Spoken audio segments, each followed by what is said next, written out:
Hi, everybody. Right now I'm with Rick Tubbs. He's running for Congress in Solano County. Rick, it's very good to have you on here. Thank you, Jorge. So you're running for Congress. What is your platform all about? Very good. Thank you. I'm running for Congress for one specific reason, and that's to balance our nation's budget. We keep racking up over $1 trillion every year of debt that our children and grandchildren are going to pay off. And why in Washington they can't figure out how to balance a budget, I don't know. In the military, I've balanced several multi-million-dollar budgets. It's easy. You prioritize, you make every dollar stretch as far as it'll go, you draw a line, and you say no to the rest. That's what we need in Washington, and that's why I'm running. Now, of course, there's some things that need to be fixed as well, and when you look at what Obamacare is going to do to our medical industry, our services, to the people, it is the wrong direction. We do need some reform, and I'm in favor of bringing some reform in, but repealing Obamacare is vitally important before we destroy our medical system. And then last, in California, where we live, our home state, we've been arguing over how to solve our water supply crisis for over 30 years, and we haven't done anything. We need to take a stand. We need leadership on this issue, like so many others. Somebody who is willing to say, this is the way to go. Take the risk, get out there, show the way, and fix this crisis once and for all. And I will start by saying, don't tear down any more dams. There's this program of bringing down dams. Stop the dam busting, leave them up. And I would say today to you that we need to build the Auburn Dam as a start to fixing our storage issue. We need more storage. The Auburn Dam needs to be built, and I'll start there. Okay, great. What kind of other things would you be involved with when it comes to the budget? I know that there are major cost drivers. You mentioned Obamacare, but what are the other things that you think need to be reformed besides that? Sure. You start out, Medicare is a great program that our seniors rely on. But there is over $100 billion of fraud in the system right now that is not taking care of any seniors, not paying any doctors. It's our government paying criminals to the tune of $100 billion. That's where I'd start. That's 25% of the budget. We have to cut that waste and fraud and save that taxpayers' dollars so we can afford Medicare for the future. The military, something dear to my heart as a 22-year veteran, still serving in the United States Reserves as a commander of my C-17 unit. There is room to cut in the military without cutting any national defense, any capability. It's this idea that we have to spend our money by the end of the fiscal year, otherwise we're going to lose it. Very simple. I'm very glad you brought that up because I'm also a veteran, and I know that we had to get rid of so much ammo.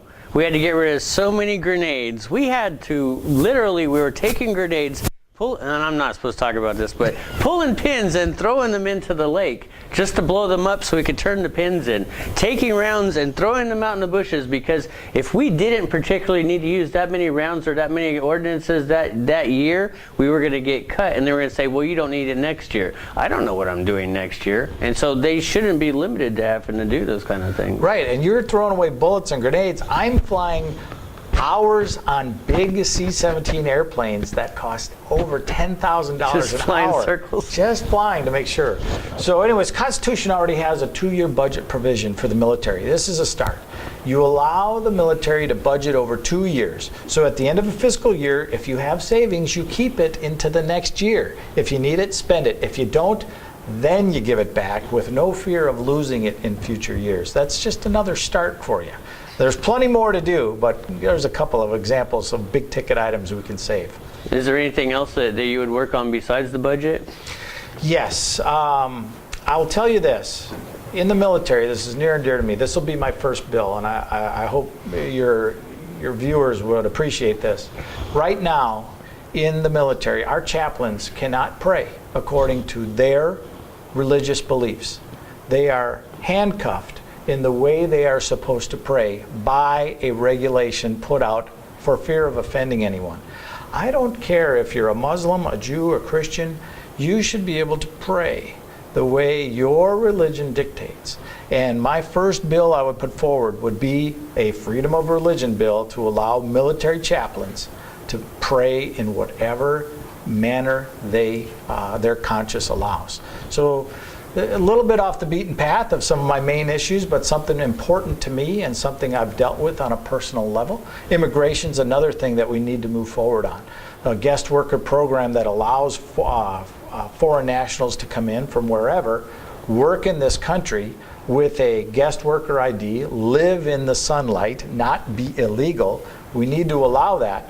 The caveat would be is they are not entitled as a non-U.S. citizen to the taxpayer-funded safety net. That means they wouldn't get disability, welfare, unemployment, Social Security. We can't afford that. If we're going to let them in and participate in this great country and be a part of the economy, because there is a place for them, we do need them, absolutely, and I've been involved in it. Working side by side with them in landscaping and on my wife's family farm. We need them. But we can't afford to just take care of them. They need to go home if they can't support themselves here and let their country take care of them. But if they can come to our country, find a job, take care of themselves, take care of their family, more than welcome to have them here. I know a lot of people are really confused right now, so let me get a point of clarity. Did you say that it was okay for illegal people to be here? Not illegal. My program would make them legal. They would not be illegal. You want to give work visas? Yes, a guest worker program. You get a guest worker ID and you're here legally. And there, 11, 12 million illegal immigrants shows that our policy is broken. How can you have that much breaking of the law and allow it to continue?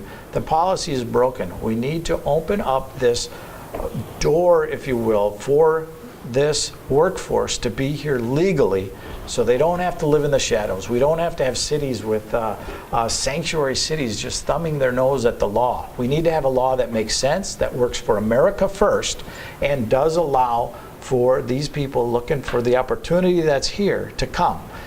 You would make the system so there wouldn't be an advantage to hiring a guest worker over a U.S. citizen, so they would be just taking the jobs that they could fill that are harder to fill with citizens.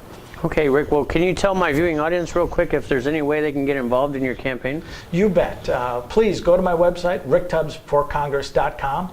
You can sign up there to volunteer, look at more of my issues and more of my solutions, as well as contribute if that's something you can do at this time. So thank you very much, Jorge. All right, thank you so much, Rick. Thank you. Absolutely. Thank you. Great.